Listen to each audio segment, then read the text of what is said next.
We told our players, of course, familiar with Montana and Coach DeCour's teams. That's an older team, big, physical, as y'all saw, strong team. We played them last year up there. Of course, watched a good bit of film on them. Their point guard had just coming back from an injury, Whitney, who's a really good player. And we felt like it was going to be, we used the analogy this morning, it's going to be a 12-round heavyweight fight. So be prepared for that. Be prepared for long offensive possessions on both ends because they are so difficult to score against. They're very, very well coached, and be prepared on long possessions on their end, on our defensive end, which again, everything, I don't want to say I was prophetic, but it played out exactly like that. But I thought our guys played the game was called in a very physical manner. I thought it was called very consistently, but it was a very physical game. A lot of physicality on the cuts and things like that, and we just didn't get a lot of free looks at it. But I thought our guys just were workmanlike, and anytime that you can play defense like Southern Miss has been playing it, it gives you a chance to win. And of course, I think that was what carried us. Didn't quite shoot it as well as we normally do, but I thought Donovan Ivory was huge tonight. And again, y'all are just starting to see what we think, the type of player that we think that he's going to become. He's getting a little more confident. He played very well in the championship game down at Cancun, and I thought he was great again tonight. Of course, he scored 20, and Felipe was solid. Of course, I thought all the guys were really good and really good on both ends. So credit to Montana, credit to Coach DeCour, who's a friend of mine, Anyway, I'm glad that we were able to get out of there with a win. I don't know, Jack, you're going to have to look this up. We only turned the ball over 4 times. That may be, I know that's a record for when I'm here. It's going to be hard-pressed for a team not to turn it over. So we're taking care of the basketball. And there's an old saying in coaching, good players and good teams don't turn the ball over very much. And thank goodness we haven't turned it over a lot. We've seen a lot of different types of defense. So we're getting looks at the basket. One of the biggest sins you can have on offense is not getting a shot at the basket, quality shot. And I thought for the most part, there were a couple of times in the first half I wasn't happy. Of course, I had a strong talk with Dre one time. He had a one-legged step back on the baseline in the front and on the other end away from us in the first half. I didn't like that. But other than that, I thought our shot selection was pretty good. So, but anyway, very, very tough defensive team, and but very proud of our team for winning their 8th game. Just talk about that defense. Definitely, bigger team, bigger size, more physical, as your guys just said just a few minutes ago. Just talk about their defense and what they did to. Yeah, their defense, you mean? Yeah. Yes, very, very. First of all, very well coached, and I don't know how much you guys would I mean, it's very well coached. Every cut was banging in there. I mean, and again, I don't want to make it sound like to the officials that I was complaining. It was consistently called on both sides. So I'm not saying that. Sometimes some crews call them tight, some of them you let, and you have to. Good teams are going to adjust the officiating, but that everything was tough. They do such a good job on defense. And again, we knew that the baskets. I said it in the pregame Hardwood Club deal. I said baskets tonight will be hard to come by.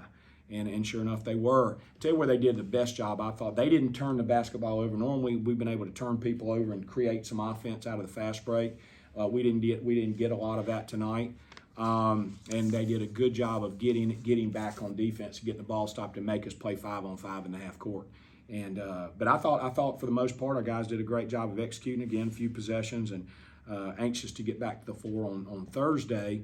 And one of the things, like when you've been playing kind of consecutively like we were gone for 8 consecutive days, you immediately go to the next team. You immediately go to the next team, and you get a little slippage on your own team because you're not able to focus on your own team because everything's about scouting for the next game. But we're off tomorrow, which is a well-deserved day off for these guys, and then we'll come back Thursday where we can practice and clean up some of our stuff. And then, of course, we'll start prepping for a really good Northwestern State team on Friday. Can you speak to how you guys landed Donovan Ivory? Yes, very simple. Nick Williams was responsible, one of our assistant coaches, responsible for recruiting him. And when I first saw him on film, Nick brought him to me. Nick had a contact in Milwaukee. That's where he's from. And he was looking to transfer. Of course, y'all probably know he had at University of Wisconsin, Green Bay. And Nick said, Coach, let me show you this young man. Well, I immediately said, man, I can't believe that he's available, you know. And Nick recruited him, and gosh dang it, we got him on the phone and got his dad down here for a visit. They loved it, loved South Mississippi, loved USM, and I mean, he committed on the visit. So, you know, I want to say this, Andrew. I think that we have been incredibly blessed. We really have. And when you talk about a team coming off 7 wins, that's not real sexy to go to, Charlie. You know what I'm saying? Hey, there weren't a lot of people burning our phones up about, hey, man, I want to transfer to Southern Miss, you know. But the Lord has his hands on us, and he looked out for us. And man, I thought we were fortunate. And you know, when you start talking about Austin Crowley and you start talking about Donovan Ivory, you start talking about Felipe Haas, hell, y'all forgotten about Neftali Alvarez, Marcelo Perez, Nico Aguirre. I mean, you know, these are really, really good basketball players. And of course, we've got 2 guys out, he and Neftali and Denaje. And we last year we suffered injury and we just could not recover. We just didn't have the personnel. And this year we're playing down 2 starters. And guys are, you know, they're filling the void in there. And I don't want to say we're not missing a beat because we need all of our guys, but it's encouraging to watch each one of those guys step in there and play so well. But you know, it feels like Donovan has been that dagger off the bench for you guys, especially the last 4 games. I mean, he's kind of, I would say, almost putting together a 6-man year type of. Well, you know what? He wants to be that. He told me that was his goal. And he said, Coach, I'm not worried. Here's his attitude. He said, I'm not worried about starting. Of course, he's good enough to start. And we've got other guys good enough to start. And that's great, too, because we have great competition. But he said, I want to be that. I want to be the 6th man of the year in the league. And he was really, you mentioned the last 4 games. He has been good the last 4 games. He's been really good the last 2. In that championship game in Cancun and tonight, he was really good. He may have been the best player on the floor tonight. The point differential came in from the free throws. You know, you talked about how hard it was to come by in points. Just how did you like? I don't know if it was a season high, but 26 free throws attempted. 20 for 26 against gosh, and as much as I was in those officials' ear, I thought we should have shot 46, but it was that physical, and that's one of the things that about the second media timeout that we started emphasizing: drive the ball. Drive it, play off 2 feet, which is a strong position. Play off 2 feet, head fake, get them up in the air, and because we felt like that we had an advantage there. Of course, Ivory really took advantage of that too, right?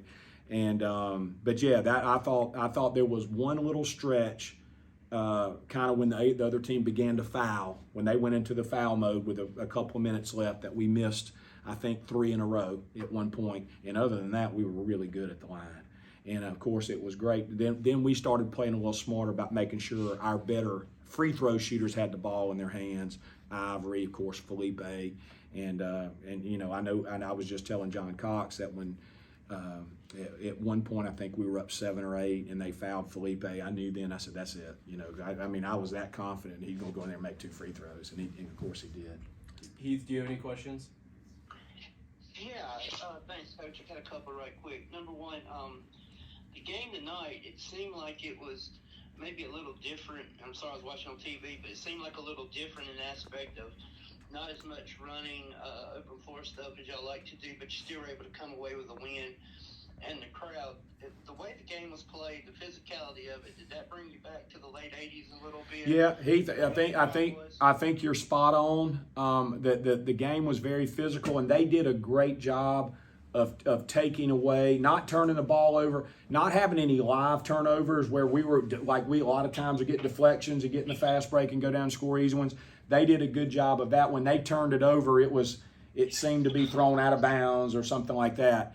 But the physical, and then they did a really good job of getting back on defense and making us play in the half court, which is their strength. Great coaching on their part. But I thought our guys did a good job too. Of course, we only turned it over 4 times, but a very, very physical game. And then it had we not had the weather issue today, that would have been the biggest. It was a good crowd. It may have been the biggest crowd we've had since I've been here. And they were excited. And to be honest with you, Heath, I talked to John Cox and told him the same thing, John, so you can kind of feel it coming back.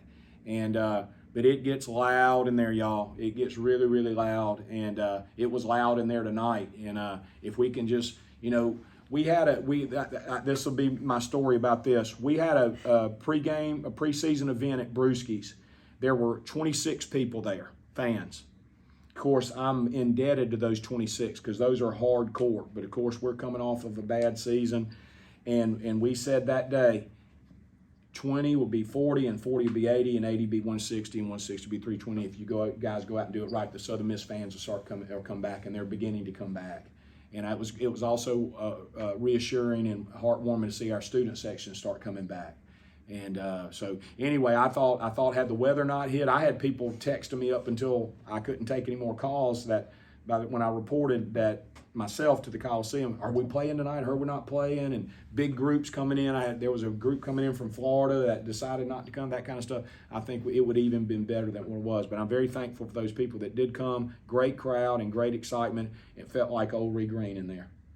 And another, I guess, Hasse, the way he plays, his ability to shoot from the outside, and at the end of the game, I don't know, it seemed like he was like, give me the ball for free throws.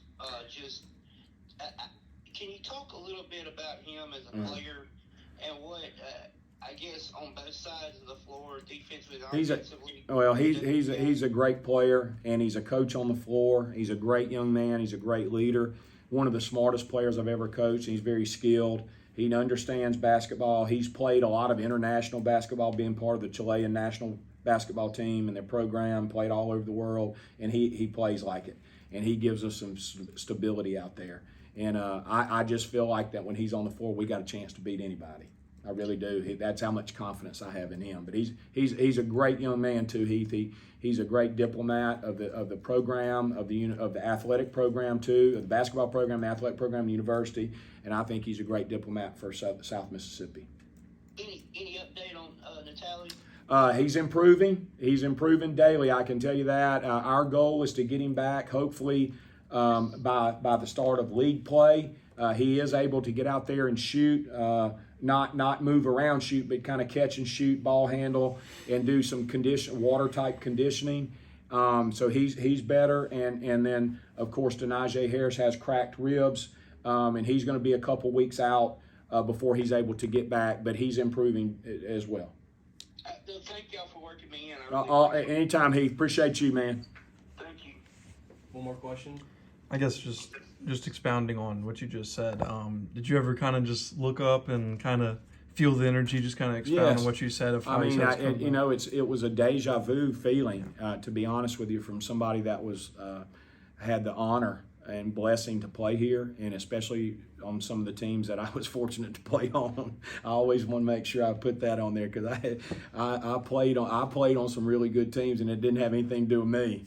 But I was on some good teams, and I was able to play at a time that was a special time for USM basketball, and we had a great run from the mid '80s to the mid '90s.